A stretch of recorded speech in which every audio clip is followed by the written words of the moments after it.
Good. Hey everyone, welcome to the Love Your Body podcast. On today's episode, I wanted to do a little kind of just like check in, but also I had posted on Instagram and had asked some questions that people who are maybe first time competitors or people in their prep that had for me, and some kind of taboo topics that nobody really wants to talk about. So basically, I first want to say, my biggest goal with doing a show, because a lot of people who are on the outside looking in are like, oh, it's very like vain or it's very, excessive or like whatever. The biggest thing for me is when, with strongman and everything that happened and getting injured, like I wanted something that could be my outlet, that I could feel confident again. I could feel like I'm competing, but not really against other people, but more so myself. And so this was like that into that. And, it's so funny because I always laugh because I was like, oh, yeah, bodybuilders like don't lift heavy. Did not realize. And if you've been watching my stories and you follow me on Instagram, you know that we do still lift heavy. And I just did a PR since I've been injured, 325 on a deadlift. And that was awesome. It's 100 pounds less than my ever max. But again, to not have pain in my leg and to feel my leg completely, like today I can feel my toes, like it's just been incredible. And so every time I put on the heels, I put on the suit, there's all these things that we can get so wrapped up in the prep about thinking about like, oh, I'm so tired, or oh, I'm stressed out, or I'm anxious, or I'm agitated, or whatever, the food or whatever. But like I have been trying to lean into as best as I can and get the negative self-talk out of my head, and tell myself, "Okay, you gotta do these stairs today, and it's gonna suck." Like, say I did 350 floors, but, like, the thing is that, like, you can feel your leg, and you can do this, like, so let's get it done. So it's just putting in perspective, but then there's the other part of it where, too, like, I was doing my posing and stuff, and, I'm in this bathing suit, and I don't know if anyone else listening has dealt with, like, bumps and stuff, like acne, scars, and stuff like that, and I'll always post about this and try to talk about it. Everyone's like, "Oh, Danny, you're just beautiful how you are. You're so beautiful." Okay, did never said I wasn't, but what I'm saying is I'm trying to bring this to light that we have imperfections. There are things that are gonna be maybe imbalanced or that you just don't know why it's happening. And I've talked to many different people and can't figure it out and don't know if I'm allergic to something or whatever. Because my food is clean, my vitamins are clean. I mean, all my stuff is great. But it's something that can get you really down. So even though feel like it's like you feel so successful because you feel like, man, I see these muscles and these veins and everything's popping and whatever. But yet, you see these scars, these blemishes. So you have to look past that, right? You gotta look past the amount of floors or time you have to do on the stairs. You have to look past the the workouts and how hard it is, but also be present. So there's a lot of moving parts. So I asked my group on Instagram and I said to my girls, I was like, hey, you guys, like, what is some things that you, um, like real stuff that you go through on the off season, right? It's something that they were talking about was one of my girls had said about your like chest like shrinking and growing, okay? Like and how you are intentionally putting on weight in the off season. And the reason I always say intentionally putting on weight, guys, because I think a lot of people who do bodybuilding poorly and don't have coaches, they just binge and they just overeat and they just go back to eating like how they ate the whole 6 months or a year before they started a prep, and that's not healthy either. Just like dieting, excessively for long periods of time is not either. So you have to have a balance. And that's where a coach and that's where, keeping the mental part, the mindset coach is going to, keep you as a good competitor, but also just sane. But anyway, so she had said about the chest thing, and I totally get that. I really don't care like the size of my chest. I've been like bigger, I've been smaller, like with my different weights that I've been throughout my journey in my life. Um, but I know for some women, they can feel, just not feminine and they feel like they have to put a bunch of stuff in, stuff in their suits to make them seem bigger or whatever, or they maybe have to get a boob job. And I know it's one of those things where like I don't I don't think you should ever change your body for, in terms of like a plastic surgery or whatever, like just to feel like better in your suit on stage. Like I would hope that we could find a common ground of like confidence where you could start loving your chest no matter what size it was, you know what I mean? And again, only getting that if you felt like you absolutely like had to, for your quality of life to be better and stuff. But I know that it can be a mind kind of screw because you're like, man, I'm literally like this size one day and these shirts fit. And then, in after 8 weeks after the show, I'm this size. And now all my other clothes don't fit me anymore. And so it gets really stressful. And I think people, when they start looking as a competitor, they don't realize that you're going through that. But I mean, for me, I feel like it's totally normal. And yeah, I just kind of rock with it. Someone told me, or they asked, I struggle with my off season body looking different, even though I know I'm not supposed to stay as lean. Also, binge eating all the things after the show, getting back to a place of balance with workouts and food. So I've actually been talking to some people who have dealt with this here recently about they just finished a show and that they can't stop eating and they're just like, feeling overwhelmed and feeling awful and stuff like that. That is where your coach comes into play and having a reverse diet. Okay. You have to slowly just like if you did it properly, slowly brought down your food for the show to lean out to get to your, potential body, your max body or leanest body fat. Words are hard right now, 10 weeks out. But it's the same thing with going back. You have to slowly incorporate the carbs, slowly incorporate the, fats and things like that. To keep everything regulated, hormones, all of it. So there's a whole process to it. So if you don't have a coach, guys, like I'm not coaching bodybuilding like competitors right now. I'm doing mindset coaching to help on the backside of things. Because that I feel like is a piece that will put you apart from everyone else if you have like a good mindset while you're competing. Because a lot of it just gets really dark and really negative. And so I know that that's so hard for people to get back to that place of balance. So having a plan afterwards. So like even for me, I mean, like, I already know what the plan is after my show, and I'm 10 weeks prior, so it's just, like, knowing that because I stayed on that with my off season, quote, unquote, and really stayed true to that.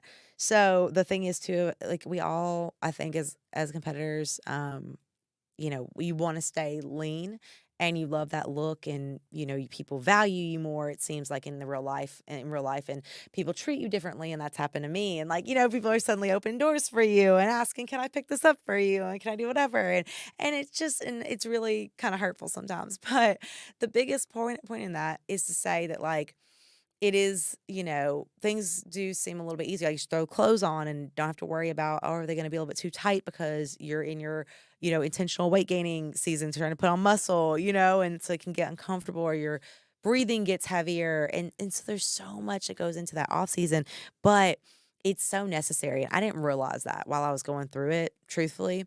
I I did not realize how much it was going to affect me having to wear certain things or certain things not fitting anymore because I got to my smallest I'd ever been like as an adult, like in my life. And that's where a lot of competitors get to. They do it one time and then they're like out. So then to be like, okay, now I'm going to keep going with this. And I put on about 8 to 10 pounds of muscle during that off season and about, I guess, 20, I think in total it was like 20 pounds over my stage weight. Like 25 pounds. Yeah. 20 to 25 pounds. Um, and that was even that felt like a lot, but yet I started this whole journey and it was double that amount of weight. You know what I mean? So it's hard to see yourself go back.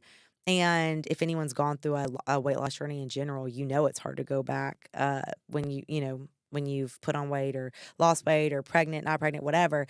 Um, but I think this because it happened so like on a plan, you almost feel wrong about it. Like you feel like, man, I'm messing up here. I should have stayed lean, but there's a purpose that you did that. So that's where I think continually having people around you that remind you that, like, no, this is normal. Like, put on the body fat, put on the muscle, because I think it's fear. We fear we won't be able to get back, but you will. And again, I'm proof in that. Like, I'm already right now where I was at last year, but where I was at last year, 2 weeks prior to my show, and now 10 and a half or 11 weeks or wherever, 9 weeks out from the show. So, um, so yeah, so I don't know. I think that it really comes down to mindset. And then She talked about, like, the binge eating. Guys, if you're binge eating, like, you need to be seeing a professional, or having a supportive, like, mindset coach. It, is a disordered eating, and so what I have done is I had a problem with binging a little bit, but before I'd ever did any of this, like, back in the day, but really, it's more for me emotional eating and addressing why do I feel like I need to have that food. And when I am eating the food that is not, it's not about bad or good food. It's just like the food is a free meal or cheat meal or whatever you want to call it. Eating a food that's higher in calories and fat. Okay. When you're eating that, acknowledging like and being purposeful with it and not just like shoveling it in really fast because then you want more and you want more, you want more. Like that's normal that like you would want more. Like it's that sugar high, it's what your body is naturally reacting to all of that. So we have to take a step back and be just as mindful with that meal as we are with all of our other meals that we, maybe not that psyched to eat, right? And I really sat with that this time about intentionally putting on weight, being like, okay, I'm eating these Kodiak cakes and I'm gonna enjoy them. I took every bite in and I have strawberries on there. Like, it was a beautiful moment because I was just like being off my phone. I play the same song like this is crazy, I know, but every morning, and I listen to it while I eat my breakfast or my meal one, because it allows me time to know that I'm not gonna rush through this meal. The song that I listen to is like 4.5 minutes. So like at least taking that amount of time, usually I listen to it twice and like sit there for about 10 minutes to have my meal and sit down. And you have to understand my schedule is very intense. So I'm usually shoveling food the rest of the day or standing while I'm eating every meal. So being able to sit with my meal one, eat it, breathe through it. I just got done with fasted cardio and then be able to just be okay. Now time to start my day. That's not only going to help my digestion, but it's also just going to help my mindset to be ready for just success. From there, the other thing that we talked about, my friends asked about was so I've yet to proper have a proper off season, but main thing I struggle with mentally is comparing myself to what I think I should look like year round and binge eating. So again, we're back with the whole binge eating thing. Um, like I said, it's easy to do. It's easy to let it get away from you. But at the end of the day, it is something that can be overcome. So I would really, like I said, if you want to reach out to me for mindset coaching or your own coach or find somebody, a support system, an IG group, a Facebook group, whatever to lean into without judgment, that's what this group is that we created. We are all three, it's four of us, but we're all different women, different ages, different goals, different mindsets. But we have the safe space to just be like, hey, I'm feeling crazy right now. Like, what do I do? Like, what is, help me really put this in perspective. Do I want this? Do I truly want? Because your mind will play tricks on you so much. Like, I mean, it's crazy how dark it can get because you're so tired and you're so lethargic or whatever. And you're just like, there's no way. There is no way I can lift another weight. Not happening. Well, that's why you have a coach and somebody that's there. It's like, come on, we're going to lift the weight and motivates you. Because if you don't, you're not going to lift the weight. Right? Same thing with the food. It's like if you don't follow a plan, then yeah, anybody would go off the rails, you know? So it's like stop putting so much pressure on yourself and focusing so much on like what you're not doing right and focus on everything that you are doing right. Some of the other things that that I have actually come about with that's happened for me this time around, if I'm being really vulnerable about it, is like with my bumps and stuff, like is like just the whole picking and stuff like that. Like that's like a nervous habit. So I'm really trying to combat that. I have stripped away a lot of things personally that um were not healthy for me and for my mental. So I've been lucky to have with therapy and have friends and such great clients and such support that I've been able to not have to worry as heavily about that and like lean into those people. So support is everything. From there was something else that somebody had asked me. It was like for first time competitors, I'm trying to find it here. Because it was such a good question. Um, I think it was something like I have so many people that send me stuff all the time, so it's like I don't know, so much going on. But basically, she'd said something along the lines of like, as a first time competitor, what's something that you didn't know that you would think that was going to happen, or something like that. Like it was like, what is something that um like to be aware of. And or like for I think it was stage fright, it was what it was. And I was just like something I did freak out about was my spray tan, and it ended up being fine. Liquid Sun Rays did a great job and touching up everything, so that was not a big deal. The other thing was that I thought that at the end of the day, I thought that like with the stage fright thing, you work so hard, guys. Like we're sitting here talking about crying on the stairmaster for God's sakes. Like you know what I mean? Like we're talking about like staying up, getting your work in, taking care of your family, doing all these things, and watching your food and your calories and all these like and paying all this money and these and these suits and everything that you put into this, that when you get on that stage, like that is your time. Nothing else can change. Like, yes, on a pro level, I'm sure like the water you have or this or that or whatever. But at the end of the day, like, if you are new to the sport, amateur, whatever, it's not going to matter. Like when it's that day, like you're pretty much in it. Okay. So like, just enjoy it, have fun, like be proud of the body that you are showcasing in as your example. I think it's so easy to be like, it's not good enough, it's not good enough, whatever. It's never going to be good enough, honestly. Like you're chasing literal perfection in the sport. So if you can, folk keep that keep that in the back burner of just knowing that when you're up there, that is your time. Don't make it go to waste. You've been so efficient with everything up to this point, and it's hopefully shown you a side of yourself and like something all the things that like you maybe have needed to work on or address are being brought to light. So even when someone says about the binge eating or something like that, like I'm not looking at that as a judgment or as something sad, or with me with like the picking or whatever. It's things that like, okay, well, how about we work through that and show us that like this is actually going to turn the negative into a positive, and we're going to figure out how to get through it. So take your time, take a beat, take a breath. I will say I'm going to be at the International Day of Yoga at Cumberland Park. Small World Yoga does it every year. I'm gonna be setting up a booth there. So if you want to come by and see me and talk, if you want to message me directly on Instagram, if you want to come do some yoga and like reset, like I think that would be great. But just like do some yoga, come have some fight, like just meet with people, have the support system. Cause that's the biggest thing is I think you're so tired that you don't know who to reach out to, or you don't know what to do or what to say, that like truly, if you're going through something or you're having a hard time or you're debating whether or not you should keep going, like reach out to us, lean into us, and like we'll get you a community of people that can help. And I have to continually remind myself that I have a great posing coach. I have a great, regular coach, my trainer, my clients that help me let me work out with them while I'm training, and stuff like that. Like I couldn't get all my workouts in. I'd have to get up at 2:30 in the morning to be able to get all my workouts in and train all the people that I have. I mean, so they're amazing and I really appreciate them.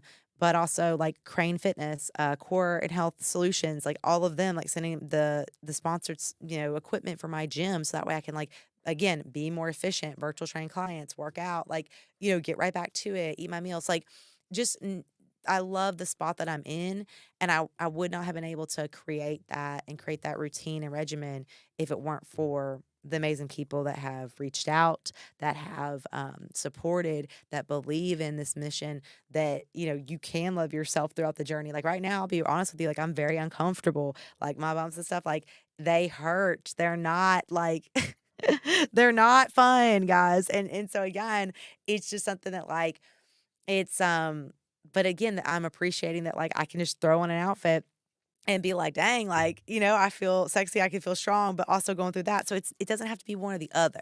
And I think sometimes in this prep and sometimes in life, we just sit here and we're like, oh, we're either happy or sad. We're either negative or we're positive. We either hold resentment or we don't. Like it's so like that. And it doesn't have to be.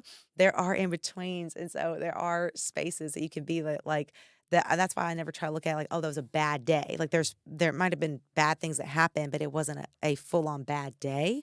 And the opposite, same thing with it could be a really positive day, but stuff still annoy you and stuff still go on.